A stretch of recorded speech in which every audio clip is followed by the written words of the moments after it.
लोग जो हैं रास्ते से मुझे इस्तकबाल कर रहे थे कि आपने बहुत अच्छा काम किया है, एक वैशी दरिंदे को पकड़ा है और अपनी बेटी को दाव पे लगा के।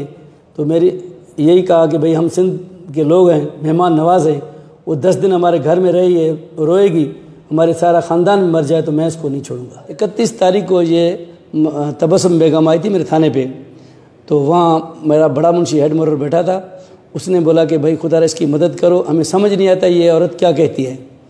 तो मैंने उसे इन्वेस्टिगेशन की पूछा कि बाबा क्या बात है। उसने बोला भाई मुझे एक बंदा लेके आया है, मेरे साथ ज्यादती भी की है और मेरी बच्ची भी छीनी है इन लोगों ने। मैंने बोला भाई इसके पास तुम्हारा कोई सबूत, कोई अता पता, कोई नंबर शंबर?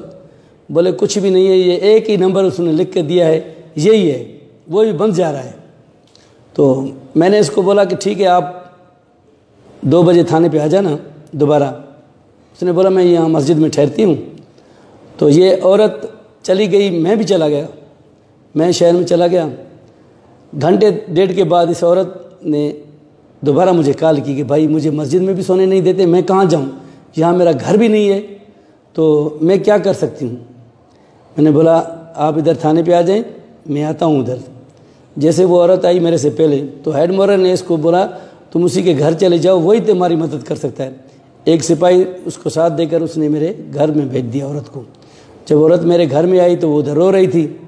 तो दोबारा मुझे बच्चों ने कॉल की कि भाई ये औरत आई है, एक रो रही है, इसके साथ बहुत जुल्म हुआ है। उसने पूरी हमें कहानी बता दी है, सुबह भी रोती थी, शाम को भी रोती थी।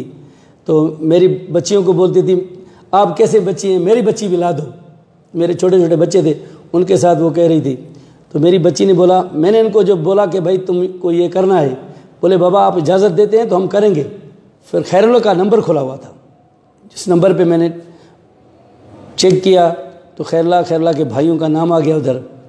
उनके सिमों का नंबर निकाला।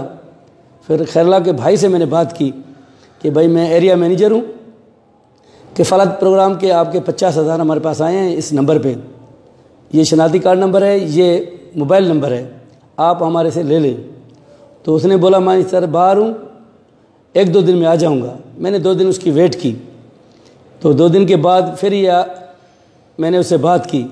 बोलता है ऐसे ही 25,000 तुम रखो, 25,000 हमारे को दो। मैंने बोला ऐसे नहीं होगा, आपकी थंब चाहिए, मुझे शनाख्ती कार्ड चाहिए। रखता तो मैं 50,000 रखता ना, तेरे को क्यों बोलता कि तुम ले जाओ। तो आप आ जाएं, आपकी सख्त ज़रूरत है हमें, जब भी आ जाएं, लेकिन जल्दी आ जाएं। मैंने बोला ये आ जाएगा तो मैं उस मंजिल तक पहुंच जाऊंगा, लेकिन वो नहीं आया। इस दौरान अपना खैरुल्लाह का नंबर खुला हुआ था। जैसे खैरुल्लाह का नंबर खुला तो मैंने उस औरत को बोला कि भाई इससे बात करो। तो खैरुल्लाह से बात की कि भाई मेरी बच्ची दे दो और खुदा के वास्ते। खैरुल्लाह ने इसको बोला कि तुम्हारी बच्ची मेरे पास नहीं है, उसके पास है। भाई उसका नाम जाना पहचाना न, अपना नाम बता रहे थे ना पता बता रहे थे। तो उसने बोला कि उसका नंबर तो बंद जा रहा है, औरत ने बोला। तो इसने बोला भाई नंबर मैं तेरे को देता हूँ, उसका नंबर ये खुला है, उसने मेरे को भी गाली दी है। थे तो एक ही मतलब इकट्ठे थे। जैसे उसने नंबर दिया तो मैंने नंबर लिखा और उसको ट्राई किया, औरत को बोला इस नंबर पे कॉल करो। जैसे इसने कॉल की तो उसने फ़ौरन इसकी बच्ची के साथ बात करवाई।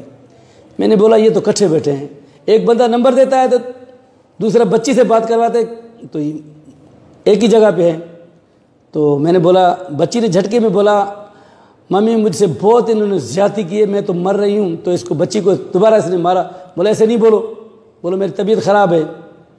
तो मेरे बच्चे रो रहे थे, बोलते इतनी ज़्यादती की होगी तो ये बड़े जालिम है।